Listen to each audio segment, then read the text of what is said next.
Good evening అందరికీ. శేఖర్ కమల్ గారితో ఇది లవ్ స్టోరీ తర్వాత రెండో అవకాశం. బాగా సద్వినియోగం చేసుకున్నాను అనుకుంటున్నాను. సో ఈ పాటకి శేఖర్ కమల్ గారి స్టైల్ని, దేవి గారి మ్యూజిక్ స్టైల్ని క్లబ్ చేయడానికి ఎక్కువ రోజులు పట్టింది. యాక్చువల్గా పాట ఫస్ట్ వెర్షన్కి అయిపోయింది, కాకపోతే రెండు భిన్న ధ్రువాలని కలపడానికి ఎక్కువ టైం తీసుకోవాల్సి వచ్చింది ఈ పాటకి. బట్ వచ్చిన రిజల్ట్ చూస్తే చాలా సంతృప్తిగా ఉంది. వన్ డే హీరో నువ్వే ఫ్రెండు, నీకోసమే డప్పుల్ సౌండు, అస్సలు తగ్గక అట్నే ఉండు, మొక్కుతారు కాళ్ళు రెండు. సో దీంట్లో ఒక అద్భుతమైన ఫిలాసఫీని, ఒక చావు తర్వాత వచ్చే ఒక హ్యాపీనెస్ని హీరో చెప్పే విషయం అది అందరూ గమనించారు. ఇది చాలా మంచి వైరల్ అయిన సాంగ్.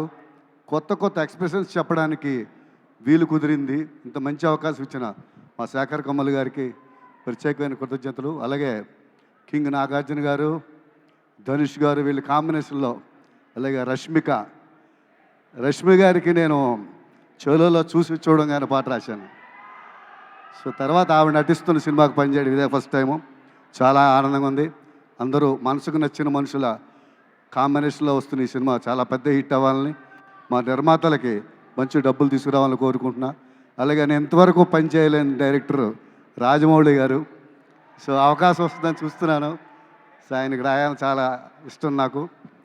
సో ఈ వచ్చిన కార్యక్రమానికి వచ్చిన అందరికీ పేరు పేరున కృతజ్ఞతలు తెలియజేసుకుంటూ సెలవు తీసుకుంటున్నాను.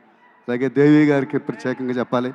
దేవి గారితో పనిచేసిన దాదాపు 10-15 పాటలు రాసి ఉంటాను. సో ప్రతి పాట చాలా పెద్ద హిట్ అయింది. ఇది కూడా మంచి హిట్ అయింది. Thank you so much.